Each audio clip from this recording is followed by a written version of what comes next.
अस्सलाम वालेकुम, मेरा नाम कदस भट्ट। आज की इस वीडियो में आपके साथ शेयर करने के लिए मेरे पास बहुत कुछ था।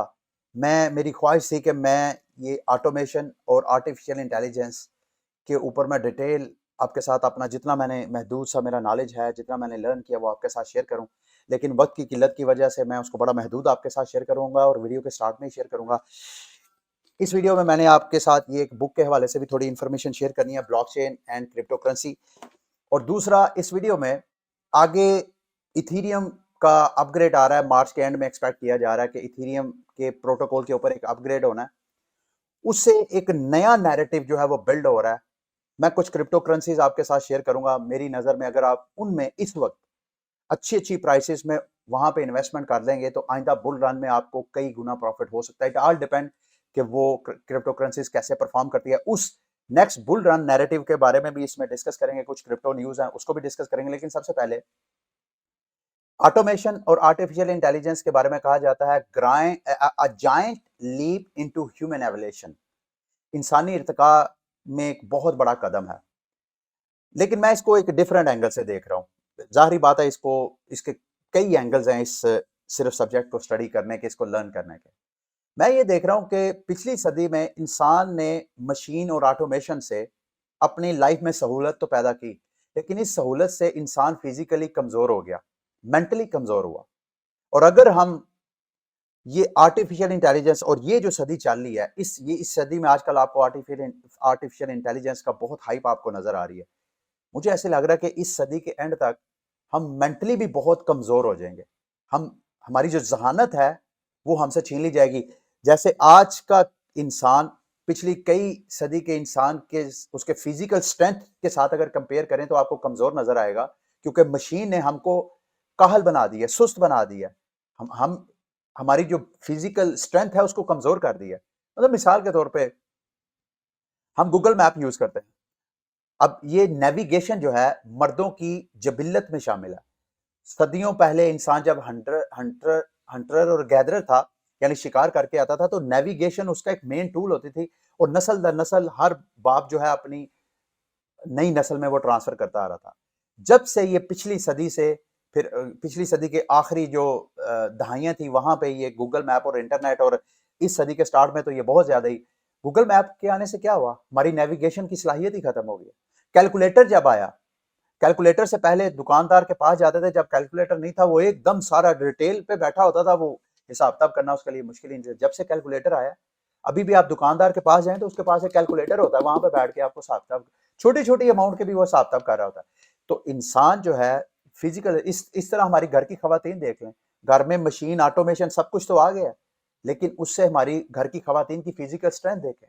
वो खातून जो कई कई मतलब दहाइयां जीती थी, मतलब उन उन दिनों हेल्थ केयर इतना ज्यादा स्ट्रांग नहीं था, लेकिन वो फिजिकली स्ट्रांग होती थी कंपेयरिंग विद आर जनरेशन, इस जनरेशन में। इसके अलावा ये जो आर्टिफिशियल इंटेलिजेंस है, ये कैसे हमारे जितने सेक्टर्स हैं हमारी सोसाइटी के उन सबको कैसे रेवोल्यूशनाइज कर रही है। लेकिन इसके साथ साथ जो ह्यूमन कैपेसिटी है वो महदूद होती जा रही है, फिजिकल, मेंटल। ये एक बहुत बड़ा थ्रेट है जो मैं देखता हूं। मैं चाहता था इस हवाले से डिटेल आपके साथ शेयर भी करता, आपकी भी जहानत, आपका भी नॉलेज आप मेरे साथ शेयर करते वीडियो के नीचे, बल्कि आप शेयर करें। मैं इंशाल्लाह आपके कमेंट्स वगैरह लर्न करूंगा आपसे। ट्रांसपोर्टेशन, कहाँ घोड़े से जानवरों से हमने सफर का आगाज किया, उसको जब ऑटोमेट किया तो पहले हम आए गाड़ियों पे कि भाई हम घोड़ों पे क्यों सफर कर रहे हैं, हम गाड़ियों पे सफर करते हैं। फिर आजकल उस गाड़ियों को भी हम ऑटोमेशन की तरफ लेके जा रहे हैं, ड्राइवरलेस गाड़ियों की तरफ जा रहे हैं कि भाई इंसान जो है वो गाड़ी चलाता है, गाड़ी चलाते वो सो जाता है, उसे हादसा होते हैं। तो हम क्यों ना ये कंप्यूटर को, आर्टिफिशियल इंटेलिजेंस को दे दें जो जीपीएस सिग्नल्स के जरिए जनाब ड्राइविंग करेंगे और इससे हादसा कम होंगे। हेल्थ केयर, हेल्थ केयर में डॉक्टर्स के पास जाते हैं, आप एक ही मसला आप 10 डॉक्टरों को बताएं तो 10 डॉक्टर मुख्तलिफ मुख्तलिफ आपको तशखीस करेंगे आपके उसके मसले की। लेकिन अगर आप आर्टिफिशियल इंटेलिजेंस, आजकल जदीद दौर है, आप किसी कंप्यूटर बॉट को अपना मसला बताएं तो वो जनाब आपको सारी रिसर्च करके फौरन आपका डायग्नोस करेगा आपका मसला क्या है। मर्ज के इलाज के लिए तशखीस बहुत जरूरी है। तो इंसानों और आर्टिफिशियल इंटेलिजेंस जो है उसको कहा जाता है कि वो हेल्थ केयर सेक्टर में इंसानों से ज्यादा अच्छा गैस करते हैं। इसी तरह लॉ है, एजुकेशन है, हर जगह देखें तो आपको आर्टिफिशियल इंटेलिजेंस और बॉट्स जो हैं वो रिप्लेस करते हुए नज़र आ रहे हैं। और ये सदी जो है, इस सदी में जो ह्यूमन लेबर है वो उसका एक तरह का उसकी फिजिकल यूजेज भी कम हो जानी है और मेंटल यूजेज भी। और इंसान का क्या बनेगा? It's a food for thought, आपके लिए भी, आप भी सोचिएगा। अच्छा, ये ज़िशान ज़िशानुल हसन उस्मानी साहब है, आजकल अमेरिका में मुकीम है। ये पीछे आपको उनकी पिक्चर भी नज़र आ रही होगी। और साथ जोसेफ ल्यूबन, ये क्रिप्टो मार्केट का जो सबसे बड़ा वॉलेट है मेटामास्क, उसके फाउंडर, पीछे जो कंसेंसस कंपनी है उसके मालिक हैं, इथेरियम के भी को फाउंडर हैं। मैं कोशिश करूंगा इनका इंटरव्यू करके इनकी लाइफ के बारे में आपको आगाह करूं। वैसे माशाल्लाह इनकी यूट्यूब के ऊपर भी अच्छी खासी फॉलोइंग है, 5 लाख से ज़्यादा इनके फॉलोअर्स हैं। बड़ा नॉलेज है, बड़ा वसी नॉलेज है। हमारे जो जर्नलिस्ट हैं जवेद चौधरी साहब, उन्होंने भी इनके ऊपर बाकायदा आर्टिकल लिखा हुआ है। खैर ये मौजू नहीं है। इन्होंने ब्लॉकचेन और क्रिप्टो करेंसी के ऊपर एक बुक लिखी है। अगर आप क्रिप्टो मार्केट का एक फॉर्मल एजुकेशन लेना चाहते हैं तो इनकी, ये मैं आप वीडियो के डिस्क्रिप्शन में सारी डिटेल शेयर कर दूंगा। गुफ्तगू पब्लिकेशंस हैं जो इनकी बुक्स वगैरह शाया करती हैं। अगर आप इनकी बुक्स वगैरह खरीदना चाहते हैं क्रिप्टो के हवाले से, या और इनकी मेरा ख्याल है 35-36 के करीब इन्होंने बुक्स लिखी हैं। अगर आप इनकी बुक्स खरीदना चाहते हैं तो मैं डिटेल सारी शेयर कर दूंगा आप इनके साथ। और इंशाल्लाह मैं कोशिश कर रहा हूँ कि इनसे थोड़ा टाइम लेके तो आपके साथ इनकी सारी डिटेल वगैरह शेयर करूँ। ये कर क्या रहे हैं, इनका सारी लाइफ क्या है, और इनसे आप क्या कुछ लर्न कर सकते हैं। अच्छा जी, मार्केट की तरफ आते हैं। क्रिप्टो मार्केट ने कल थोड़ा सा डिप लिया। मार्केट थोड़ा सा, आप देख रहे हैं ये सारी आपको मार्केट थोड़ा सा पुल बैक करती हुई नजर आ रही है। सवाल आपके जहन में ये है कि पहले ये हुआ क्या, क्यों हुआ, और क्या ये डिटेल एक पुल बैक है, मजीद प्राइसेस नीचे जाएंगी या नहीं। मैं जो चीज समझी है, कल एकदम पैनिक हुआ। बीटीसी की प्राइस जो है एकदम उसने पंप किया। ये देखें, एकदम उसने तकरीबन 21,700 की प्राइस के पास गई। उसके बाद अचानक सोशल मीडिया पे जर्नलिस्ट रिपोर्ट करना शुरू हो गए जी, यूएस का जो जस्टिस डिपार्टमेंट है वो एक अनाउंसमेंट करने जा रहा है जिससे global crypto currency enforcement action से मुतल्लिक वो कोई अनाउंसमेंट करेगा। साथ जो यूएस ट्रेजरी है उसकी सेक्रेटरी और जो जस्टिस डिपार्टमेंट है उसकी सेक्रेटरी कोई अनाउंसमेंट करेंगे। बड़ा उसकी हाइप हुई। उसके बाद मुझे ऐसे लग रहा है कि उस हाइप की वजह से कि कोई एक्शन लेने जा रहे हैं, उसकी वजह से मार्केट जो एकदम पंप कर रही थी, एकदम कल वो ड्रॉप हुई। अगर आप 4 आवर की बजाय अगर आप 1 आवर पे जाएं तो ये देखें एकदम यहां से ऊपर थी प्राइस, और एकदम जब ये सोशल मीडिया पे खबरें आना शुरू हुई, एकदम अच्छा खासा डिप लिया बीटीसी की प्राइस ने। कहा 21,700 की प्राइस से एवरेज 20,400 की प्राइस तक ये डिप इसने लिया। लेकिन बहरहाल वो जब अनाउंसमेंट हुई तो पता चला कि कोई इतनी बड़ी खबर नहीं थी। जो जस्टिस डिपार्टमेंट ने अनाउंसमेंट करनी थी वो ये कि एक रशियन एक्सचेंज है बिट्स लाटो, उसके खिलाफ एक्शन लेने के लिए कहा, क्योंकि उन्होंने कोई कुछ $1,000 का जो है वो स्कैम किया। तो इस वजह से वो बहरहाल, अब मार्केट, आप सोच रहे होंगे कि मार्केट यहाँ से कितना डिप लेगी, क्या ये पुल बैक है या नहीं है। इसको थोड़ा सा मैं 4 आवर चार्ट पे जाके आपको बताता हूँ। मेरी नज़र में तो अगर आप 1 आवर चार्ट पे देखें तो पहले तो मार्केट पिछले कई घंटों से, अगर आप आवरली चार्ट पे जायजा लें तो मार्केट इस खास ये जो रेंज थी इसको एज अ सपोर्ट काम कर रही थी। ये देखें यहाँ पे कैसे, पहले यहाँ पे ये देखें इस जगह पे एज अ सपोर्ट काम कर रही थी। फिर उसके बाद ये पहले कल जब ये न्यूज आई जस्टिस डिपार्टमेंट की, पहले ये वाली ब्रेक हुई स्पोर्ट, फिर उसके बाद ये वाली स्पोर्ट जो है वो ब्रेक हुई। अब मार्केट जो है इससे नीचे ट्रेड हो रही है। मेरा ख्याल है मार्केट को अगर आपने यहाँ पे वॉच करना है तो इसको एज अ रेजिस्टेंस सेव कर लें कि अगर बीटीसी की प्राइस ये वाली जो रेंज है जो कि बनती है 21,200 की प्राइस, इसको ब्रेक करके ऊपर जाती है तो फिर दोबारा कंटिन्यूएशन होगी जो बुल रैली है। अगर यहां से फिर नीचे आ जाती है तो थोड़ा सा 4 आवर चार्ट पे जाके मैं आपको नीचे से सपोर्ट दिखाता हूं कि प्राइस जो है वो कहां तक जा सकती है। मैं ऑलरेडी आपको बता चुका हूं कि मुमकिन है प्राइस आपको पिछले आइंदा चंद दिनों तक इस रेंज में ही ट्रेड होती हुई नजर आए, अनटिल अनलेस के कोई और बुलिश न्यूज नजर नहीं आती है। तो अच्छा जी, ये थी बिटकॉइन के हवाले से। और अब CD5 के ऊपर जो आईजीओ हुआ था, उस आईजीओ कुआकुमा, मैंने आपको बताया 2-3 हादसात की वजह से उसकी प्राइस जो है अब वो जो है लिस्टिंग प्राइस से भी, यानी जिस प्राइस पे आपने वो टोकन खरीदा उससे भी नीचे ट्रेड हो रही है। CD5 ने एक फॉर्म दिया है, अगर आप लोगों ने टोकन अभी भी होल्ड किए थे, अगर आप अपना रिफंड लेना चाहते हैं तो मेरी नज़र में ये बहुत बड़ी डेवलपमेंट है। अगर आप रिफंड लेना चाहते हैं तो ये फॉर्म है, इसका लिंक मैं वीडियो के डिस्क्रिप्शन में दे दूंगा। यहाँ पे जाके आप अपनी जो इन्वेस्टमेंट है दोबारा क्लेम कर सकते हैं। मतलब अगर आप समझते हैं कि यार ये टोकन जो है ये पता नहीं आगे ग्रो करेगा या नहीं। अगर आपको कोई भी शुबा है कि यार आपकी इन्वेस्टमेंट डूब सकती है, तो आप यहाँ पे अपने फंड क्लेम कर सकते हैं। इस फॉर्म को आपने फिल करना है, यहाँ पे आपने अपना सीडीफाई का ईमेल एड्रेस लिखना है, यहाँ पे आपने सीडीफाई जिसकी केवाईसी करवाई है एड्रेस, उसका एड्रेस लिखना है, और यहाँ पे जो आपने खरीदारी की है, आईजीओ में पार्टिसिपेट किया है, उसकी ट्रांजैक्शन जो है दोनों आपने यहाँ पे, अगर दोनों फेजेस में आपने खरीदारी की है तो उनकी ट्रांजैक्शन आईडी होगी, वो आपने अपने एक्सप्लोरर से जाके, बाइनांस स्मार्ट चेन के एक्सप्लोरर से जाके वो यहाँ पे आपने पेस्ट करना है, ये लिंक वाला पेस्ट करना है, ठीक है। इस तरह पेस्ट करके सबमिट करेंगे तो आपके पैसे जो है वो आपको रिफंड कर देंगे सीडीफाई जो है, चंद एक दिनों के अंदर। वो आपके साथ वो खुद ही फिर ईमेल के जरिए कम्युनिकेशन करते रहेंगे। अच्छा जी, मैं आपको बताया था कि नेक्स्ट बुल रैली के अंदर कौन से क्रिप्टो प्रोजेक्ट्स हैं। मैं कल भी कुछ आपके साथ शेयर किया, आज मैं आपके साथ एक और नैरेटिव के बारे में शेयर करना चाहता हूं। अगर आप इसको शेयर करने से पहले थोड़ा सा ना मैं आपको जरा बता दूं, इस वक्त ये कुछ टॉप क्रिप्टो करेंसीज हैं, उनकी स्टेकिंग की तरफ जरा आप नजर डालें। इथीरियम के जो एसेट के ऊपर जो टोटल जो स्टेकिंग रेशो है वो है 13%। यानी जितने इथीरियम की टोकन इस वक्त सप्लाई में है, उसका सिर्फ 13% स्टेक है। अच्छा, अब इससे नीचे कार्डानो है। मेरे पिक्चर की वजह से मैं अपनी जरा पिक्चर साइड पे करता हूं ताकि आपको नजर आए, यहां मैं कर देता हूं। अच्छा, अब आप जरा देखें कार्डानो की जो स्टेकिंग रेशो है, 72% टोकन जो है इस वक्त स्टेकिंग में है। आप इमेजिन करें 100% में से जितनी सर्कुलेटिंग सप्लाई है उसमें से 72% स्टेक है। इसी तरह बीएनबी का 96% स्टेक है, सोलाना का 70%, एवलांच का 64%। इसी तरह ये आपको परसेंटेज सारी नजर आ रही है। अब मैं ये आपके साथ क्यों शेयर कर रहा हूं, सवाल ये है कि इथेरियम जो है सबसे बड़ा क्रिप्टो मार्केट का स्मार्ट कॉन्ट्रैक्ट ब्लॉकचेन है, इसके टोकन ज्यादा क्यों स्टेक नहीं है? होनी तो इसकी भी स्टेकिंग रेशियो सबसे ज्यादा होनी चाहिए, क्योंकि ये नंबर वन, अब ये प्रूफ ऑफ स्टेक एक क्रिप्टो करेंसी बन गई है, तो इसको तो जितने मार्केट के दिगर प्रूफ ऑफ स्टेक थे उनकी स्टेकिंग रेशियो से इसको ऊपर होना चाहिए था, और ये नहीं है। आंसर ये है क्योंकि यहां पे स्टेकिंग जो है वो लॉक है, और अनलॉकिंग का कोई टाइम ही नहीं है। पिछले 2 साल से सन 2020 से जिन लोगों ने स्टेक किया बीकन चेन में अपने टोकन्स, जब इथेरियम अपना प्रूफ ऑफ वर्क पे था, उस वक्त से जिस लोगों ने स्टेक किया उनके अभी भी टोकन यहाँ पे स्टेक है। क्योंकि स्टेकिंग ये लॉक स्टेकिंग है, इस वजह से स्टेकिंग रेशियो दीगर जो प्रूफ ऑफ स्टेक वाली चेन्स हैं उससे कम है।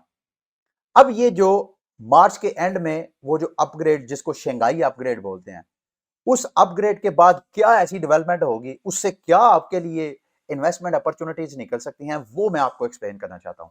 सबसे पहले तो जब शंघाई अपग्रेड होगा, अगर वो मार्च में नहीं तो जब भी वो होगा, अप्रैल, मई, जून, आई डोंट नो, क्योंकि इनकी अपग्रेड की डिले की तो ये प्रैक्टिस है। अगर ये जब भी होगा, उसके बाद होगा क्या, ये शंघाई अपग्रेड होगा तो उसके बाद जो बंदा भी टोकन वहां इथेरियम की चेन में स्टेक करेगा, तो उनके जिन्होंने अभी तक किए हुए हैं सबके टोकन जो हो जाएंगे अनस्टेक। एक इसके बाद जो बंदा भी इथेरियम के चेन पे स्टेकिंग करेगा उसके लिए अनस्टेक करना कोई इतना मसला नहीं होगा, यानी वो लॉक और अनलॉक हो सकते हैं एट एनी टाइम। इसमें अपॉर्चुनिटी क्या है? सबसे पहले तो जितनी भी ये 13% सप्लाई है, जब ये अनलॉक होगी, कुछ का मानना यह है कि उसमें से कोई 30-35% लोग ऐसे होंगे जिन्होंने, जो कि 2020 से उन्होंने टोकन स्टे किए थे जब इथेरियम की प्राइस कुछ डॉलर के करीब थी, तो वो तो अपना प्रॉफिट टेकिंग करेंगे। कुछ का मानना यह है एक्सपर्ट्स का कि उनकी मोर देन 50% जो सप्लाई है, वो बजाय इसके कि वो सेल करें, वो जैसे बिटकॉइन को लॉन्ग टर्म सेव करना चाहते हैं, वो समझते हैं कि इथेरियम भी एक डिफ्लेशनरी टोकन हो गया है। लॉन्ग टर्म इसके कैटलिस्ट, लॉन्ग टर्म इसकी प्राइस भी बीटीसी की तरह कई गुना ऊपर जा सकती है। कोई बंदा कहता है $10,000 से भी ऊपर जाएगी। जब बीटीसी आपको $1,00,000 से ऊपर जाता हुआ नजर आएगा, तो इथेरियम की प्राइस $10,000 से ऊपर अगर जाती है तो कोई बहुत बड़ा सरप्राइज नहीं है। तो जो लोग ये समझते हैं, जो कि एक्सपर्ट्स का मानना है कि मोर देन 50%, उनका गैस है कि ऐसे लोग होंगे जो कि इथेरियम जैसे ही अनलॉक होगा शंघाई से, बजाय इसके कि वो मार्केट में सेल करें, वो दोबारा स्टेकिंग करेंगे।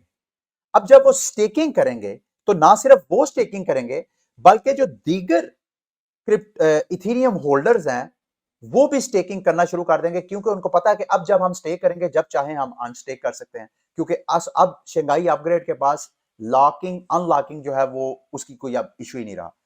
अब इस सारी सिचुएशन में होगा क्या? अब क्या सारे जो हैं वो इथेरियम की प्लेटफॉर्म के ऊपर जाके दोबारा स्टेकिंग करेंगे उसकी बीकन चेन पे ताकि वो रिवार्ड लें? एक्सपर्ट्स का मानना ये है कि ऐसे नहीं होगा। अब नेक्स्ट जो नैरेटिव है स्टेकिंग वाला, वो लिक्विड स्टेकिंग नैरेटिव पॉपुलर हो रहा है। लिक्विड स्टेकिंग नैरेटिव क्या होता है?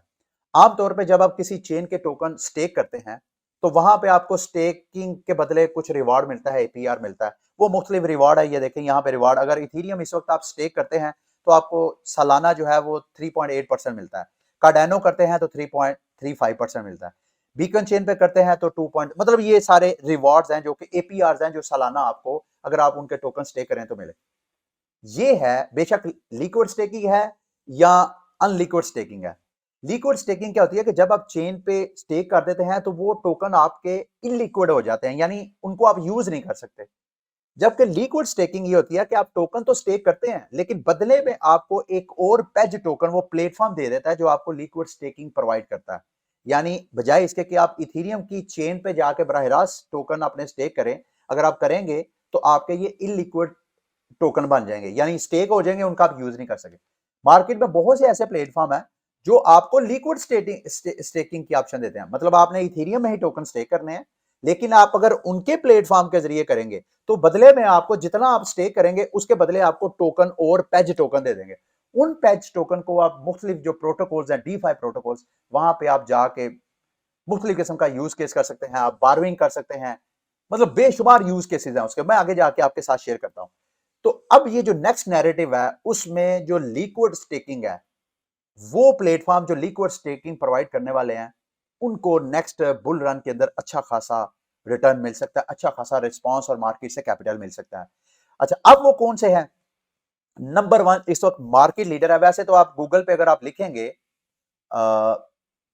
डीफाई लामा पे अगर आप आएंगे या गूगल पे ही आप लिखिएगा टॉप लिक्विड स्टेकिंग प्रोटोकॉल्स ऐसे लिखेंगे तो आपको ये डीफाई लामा का पेज नजर आ जाएगा। यहां पे आपको सारी डिटेल मिल जाएगी कि नंबर वन पे कौन सा है। ये लीडर आपको नजर आ रहा है, लीडो फाइनेंस है।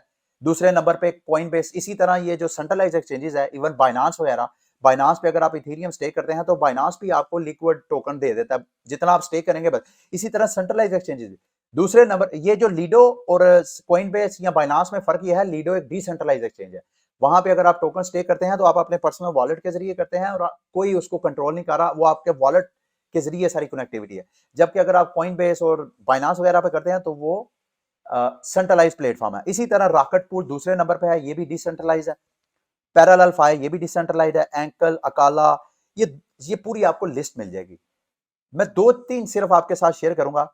इसका ये कतई मतलब नहीं है कि ये वाले टोकन जो है मतलब ये रिस्क फ्री है। क्रिप्टो मार्केट में कुछ भी इन्वेस्टमेंट करना वो रिस्क फ्री हो सकता है और मेरा मकसद कोई फाइनेंशियल एडवाइस नहीं है। मेरा मकसद सिर्फ आप लोगों को अपॉर्चुनिटी प्रोवाइड करना है कि आप ड्यू डिलिजेंस करके विद रिस्क मैनेजमेंट आप यहां पे रिस्क ले सकें। अच्छा जी, लीडो फाइनेंस इस लिक्विड मार्केट का लीडर है। अगर आप इसका, मैं दोबारा आपको डीफाई लामा पे जाके जरा दिखाऊं कि इसका टीवीएल कितना है। टीवीएल किसको बोलते हैं? Total value locked. तकरीबन 8 बिलियन डॉलर के करीब, माफ कीजिएगा मैं पीछे चल, 8 अरब डॉलर के करीब लोगों ने अपने फंड्स लीडो फाइनेंस पे स्टेक किए हुए हैं। इसी तरह जब भी आपने जिस प्लेटफॉर्म पे इन्वेस्टमेंट करनी है उसका टीवीएल लाजमी चेक करना है। हाईएस्ट टीवीएल का मतलब ज्यादा लोगों ने उस पर एतमाद किया, ज्यादा लोगों ने अपनी जमा पूंजी वहां पे महफूज किया है, वो उतना ही आप कदरे आप कह लें कि रिलायबल हो सकता है। लेकिन इसका मतलब नहीं है कि नया कोई प्रोजेक्ट आता है, अगर वो कोई ऐसी फीचर, कोई ऐसी प्रोडक्ट ऑफर करवाता है जो कि पुराने लीडर्स नहीं करवा रहे हैं, तो वो आने वाले वक्त में वो उनसे भी ज्यादा ग्रो कर सकता है। तो आपने मार्केट के ऊपर ये नजर रखनी है। मेरी जितना मेरे पास टाइम हुआ, जितना मेरे पास नॉलेज हुआ, मैं तो आपके साथ लास्ट में शेयर करूंगा। लीडो फाइनेंस पे सिर्फ इथेरियम नहीं आप स्टेक कर सकते, आप सोलाना भी स्टेक कर सकते हैं, पॉलीगॉन, पोल्काडॉट, कोसामा। अब ये वो सारी चेन्स हैं। अगर आप इन चेन पे जाके अपने टोकन स्टेक करेंगे तो आपको सिर्फ रिवार्ड मिलेगा, बदले में कुछ नहीं, और आपकी वो इलिक्विड स्टेकिंग हो जाएगी। लेकिन अगर आप लीडो फाइनेंस के जरिए अपने इन टोकन को स्टेक करेंगे तो लीडो फाइनेंस एक तो स्टेकिंग आपको रिवार्ड मिलेगा और दूसरा आपको टोकन देगा। उन टोकन्स का आप बहुत सी ऐसी मार्केट्स हैं जहां पे आपके बारविंग लैंडिंग कर सकते हैं, आप कोलेटरल रख के ट्रेडिंग कर सकते हैं और बहुत से यूज केसेस हैं। इसके ऊपर एक अलग से डेडिकेटेड वीडियो चाहिए, इंशाल्लाह मैं किसी वक्त बनाऊंगा। अब आपके जहन में आ सकता है कि यार ये जो प्लेटफॉर्म है ये लिक्विड स्टेकिंग की ऑप्शन प्रोवाइड कर रहे हैं, इनको क्या फायदा है? लीडो फाइनेंस जो है, अगर आप यहाँ पे स्टेकिंग करते हैं तो जितना आप स्टेकिंग पे आपको रिवॉर्ड मिलेगा उसका 10% जब आप विड्रॉ करवाएंगे तो 10% आपसे वो चार्ज करेंगे। 10% कोई मसला नहीं है। बदले में आपको ये देखें, आप एक इथीरियम स्टेक कर रहे हैं, उस इथीरियम के ऊपर जितना रिवार्ड, ये देखें 5% ये एपीआर है, जितना फॉर एग्जांपल साल बाद 5% आपको मिलता है, उसका 10% अगर ये रख लेते हैं तो कोई मसला नहीं है। लेकिन बदले में आपको एक इथीरियम टोकन भी तो दे रहे हैं, उस एक इथीरियम को आप कहीं पर स्टेक करके कर फाइनेंस पे जाएं, वहां पे या और मार्केट के DeFi प्रोटोकॉल है, वहां पे जाके आप कोलेटरल रख के, मतलब एक इथेरियम की इस वक्त प्राइस अगर $1500 है तो $1500 के $700 आपको कोलेटरल रख के और उधार मिल जाएगा, उसका मजीद इथेरियम बाय करके फिर स्टेकिंग करके, इस तरह सिस्टम एक पूरा एक साइकिल चला सकते हैं। मतलब इट ऑल डिपेंड वो किस तरह की आपकी स्ट्रेटेजी है। मकसद ये है कि ये लीडो फाइनेंस इसकी ये मार्केट का लीडर है लिक्विड स्टेकिंग में, और इसके टोकन की अगर टोकनोमिक्स पे मैं नजर डाला था और कॉइन मार्केट कैप में इसका जो टोटल मार्केट कैप है इस वक्त 1.6 बिलियन के करीब है, जबकि फुली डिल्यूटेड 2 बिलियन इसके ऊपर लाइबिलिटीज हैं। और अगर आप इसकी टोकन सप्लाई देखें तो मेरे सर के ऊपर आपको नजर आ रहा होगा तकरीबन 1 बिलियन इनकी टोटल सप्लाई है। 1 बिलियन टोकन होना है लीडो फाइनेंस का, जिसमें से ऑलमोस्ट 80% टोकन ऑलरेडी सर्कुलेशन में है, सिर्फ 20% टोकन है जो कि अभी सर्कुलेशन में आएगा।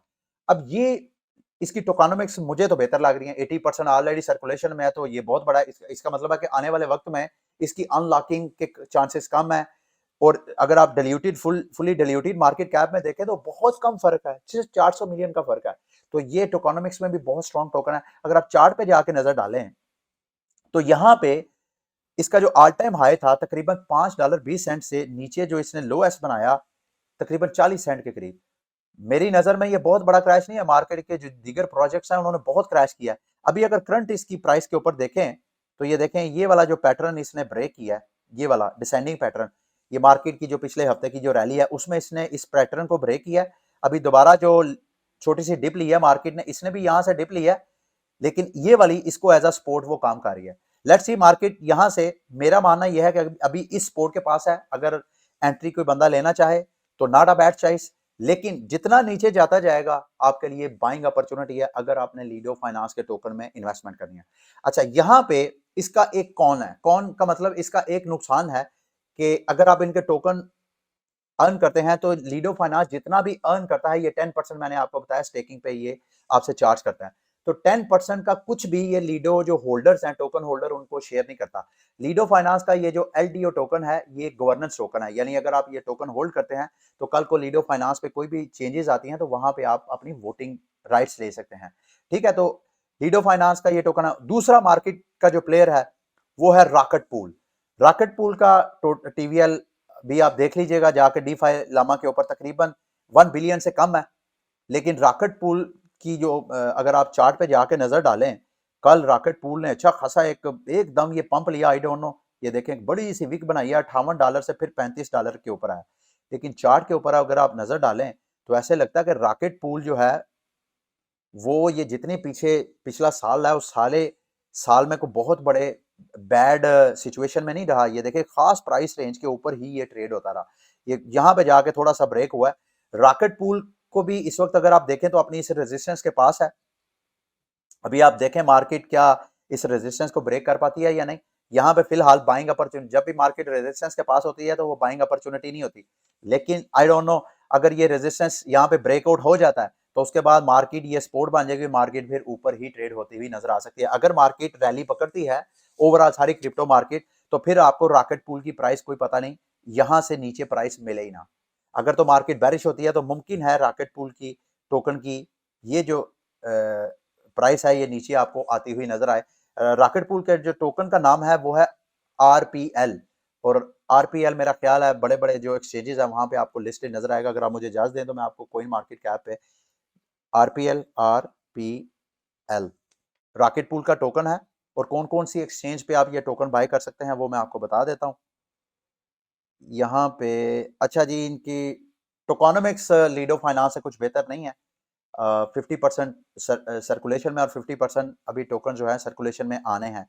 मार्केट के ऊपर अगर आप जाएं रॉकेट पूल की तो बाइनांस और बड़े बड़े एक्सचेंजेस के ऊपर ये लिस्टेड है मेरी नज़र में। अच्छा, अगर आप रॉकेट पूल की वेबसाइट पे जाएंगे तो यहाँ पे लीडो फाइनेंस पे तो आप जब टोकन स्टेक करते हैं तो वो लीडो फाइनेंस के अपने नेटवर्क नोड हैं जो कि इथेरियम की स्टेकिंग को रन कर रहे हैं। रॉकेट पूल पे ना सिर्फ आप स्टेकिंग कर सकते हैं बल्कि अगर आप खुद चाहें तो आप अपने जो नेटवर्क नोड्स हैं वो खुद रन कर सकते हैं, यानी इथेरियम के कर सकते हैं। और भी मेरा ख्याल है ये चेन रॉकेट पूल नहीं, फिलहाल मेरा ख्याल है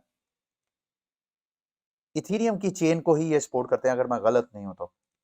फिलहाल ये इसको आप जरा खुद स्टडी कर लिए, यहाँ पे आप अपना नेटवर्क नोड भी रन कर सकते हैं। यानी ये जो रॉकेट पूल है वो लीडो फाइनेंस से ज्यादा डिसेंट्रलाइज है कंपैरेटिवली अगर हम कंपेयर करें। बहरहाल ये इसको आपने ये दो मार्केट के प्लेयर हैं, और भी मार्केट में बड़े बड़े नाम है जैसे फ्रेक्स फाइनेंस है, वो भी लिक्विड स्टेकिंग ऑफर करवाते हैं। वहां पे तो बाकायदा आप स्टेबल कॉइन भी ले सकते हैं। ये देखें यहाँ पे फ्रेक्स आए, यहाँ पे आप इथेरियम अपना वॉलेट कनेक्ट करके यहाँ पे आप इथेरियम स्टेक करें और बदले में वो आपको फ्रेक्स ईथ जो पैच टोकन है वो दे देंगे। उसको आप जो जैसे मैंने आपको बताया कर फाइनेंस पे जाएंगे तो वहां पे आप स्टेकिंग वगैरह मजीद बारविंग लैंडिंग या डीफाई प्रोटोकॉल से फायदा वगैरह उठा सकते हैं। और भी मार्केट में प्लेयर्स हैं, आप यहाँ पे डीफाई लामा पे जाएंगे जैसे कि एंकर प्रोटोकॉल है, अकाला है, स्टेक वाइज है, ये भी पॉपुलर है, स्टेक वाइज भी, इसको भी आप देख सकते हैं। मतलब ये वो सारी एक लंबी लिस्ट है जिसको आप स्टडी कर सकते हैं। तो मेरा मानना यह है कि अगला जब बुल रन आएगा तो उसमें लिक्विड स्टेकिंग वाले ये जो चंद एक प्लेटफॉर्म है ये मुझे ग्रो होते हुए नजर आ रहे हैं। ये मेरी असेसमेंट है, गलत भी हो सकती है, खुदा रहा है इस चीज की गुंजाइश रख के तो फिर मुझे फॉलो किया करे मेरी इंफॉर्मेशन को। अच्छा जी, आगे क्रिप्टो मार्केट की न्यूज की तरफ आते हैं। बड़ी न्यूज, इसका इम्पैक्ट आपको आने वाले वक्त में नजर आएगा। ऑस्ट्रेलिया का जो नेशनल यानी सेंट्रल नेशनल ऑस्ट्रेलिया बैंक, उन्होंने स्टेबल कॉइन क्रिएट किया है ऑस्ट्रेलियन डॉलर का। उससे क्या होगा कि वो अपना जो फियाट सिस्टम है उसको वो फैसिलिटेट करेंगे। दूसरे लफ्जों में मेरा ख्याल है ये उनका सीबीडीसी है जिसमें वो अपना नेशनल बैंक अपना ये स्टेबल कॉइन लॉन्च करेगा। कोई बंदा भी फियाट करेंसी के, इससे ये होगा कि जितने ऑस्ट्रेलियंस हैं उनको क्रिप्टो मार्केट में एंट्री और मार्केट से एग्जिट लेना बड़ा आसान होगा। तो मेरी नज़र में ये लॉन्ग टर्म के लिए क्रिप्टो मार्केट के लिए बहुत गुड न्यूज़ है। अगर दीगर ऐसी कंट्रीज जो कि खुद अपना सीबीडीसी लॉन्च नहीं करना चाहती है, इसी तरह अपना एक स्टेबल कॉइन लॉन्च करके तो वो फैसिलिटेट करती हैं, तो उनके यूजर्स क्रिप्टो मार्केट में एंट्री एग्जिट लेंगे। उससे उनकी टैक्स कलेक्शन के लिए भी आसानी होगी, उसको रेगुलेट करना मार्केट को भी बहुत ज़्यादा आसान हो जाएगा। अच्छा जी, अगली न्यूज़ है कोइन बेस ने आपको पता है कोइन बेस जो है वो क्राइसिस में रहा है। पिछले साल की जो बेयर मार्केट है वो अपने स्टाफ में भी कमी कर रहा है। अभी उनकी तरफ से न्यूज़ आई है कि जापान में उनके जितने ऑपरेशंस हैं कोइन बेस, वो उसको शट डाउन कर रहा है। पिछले दिनों मुझे, अगर मैं गलत नहीं हूँ तो चंद माह पुरानी बात है, ये कोइन बेस इंडिया से भी अपना बिजनेस जो है वो वाइंड अप कर रहा था, जापान से भी कर रहा है। जापान एक बड़ी मार्केट है, ये मैं आपको बताता चलूँ। जापान की तरफ से जैसे अमेरिका की इकोनॉमी की कोई न्यूज़ आए तो इन्वेस्टमेंट मार्केट पर इम्पैक्ट होता है, इसी तरह जापान की मार्केट का भी इन्वेस्टमेंट मार्केट के ऊपर इम्पैक्ट होता है। तो कोइन बेस की तरफ से ये न्यूज़ आना नॉट अ गुड न्यूज़। बाइनास की तरफ से गुड न्यूज़ आई है। बाइनास ने पोलैंड से बाकायदा लाइसेंस ले लिया है। अब उन्होंने जो जो लाइसेंस लिया है, जो चीज़ें मैं आपके साथ इस हवाले से शेयर करना चाहता हूँ जो इंटरेस्टिंग है, एक तो यह बाइनास की जो पोलैंड में एंटिटी है वो अब फुली कंप्लायंट होके वहाँ की लोकल रेगुलेटरी बॉडी से बाकायदा लाइसेंस लेके वहाँ पे वो वर्चुअल एसेट्स की ट्रेडिंग वाला जो भी सर्विसेज उन्होंने प्रोवाइड करनी है वो प्रोवाइड करेंगे। दूसरा, पोलिश रेजिडेंट जो बाइनास के साथ रजिस्टर करेंगे उनको वो दोबारा टर्म्स वगैरह करवाएंगे। जो मेन चीज़ मेरे लिए अट्रैक्टिव है वो ये कि कंपनी हैज़ अनाउंस कि बाइनास ने अनाउंस किया है वो लोकल टैलेंट को अक्वायर करेंगे, यानी वहाँ पे जो भी अपना वो सेटअप लगाएंगे वहाँ पे के जो लोकल रेजिडेंट्स हैं उनको रोजगार मिलेगा। वहाँ पे वो इवेंट्स ऑर्गेनाइज करवाएंगे अवेयरनेस के लिए। और दूसरा, एजुकेशनल इनिशिएटिव्स लिया जाएगा पोलैंड में। और अगर हमारे यहाँ भी जो रेगुलेटरी बॉडीज हैं वहाँ पे जाएं, बाइनास के साथ उनकी टीम के साथ मिलकर कोई काम करें, उनको यहाँ पे लाइसेंस दे तो बाइनास यहाँ पे रोजगार भी प्रोवाइड करेगा, यहाँ के जो क्रिप्टो से रेलिवेंट्स इवेंट्स को ऑर्गेनाइज करवाएगा। हमारे जो एजुकेशन सिस्टम है, कॉलेजेस यूनिवर्सिटीज़ को मुमकिन है वहाँ पे ब्लॉकचेन टेक्नोलॉजी के कोर्सेज वगैरह को भी स्पॉन्सर करें।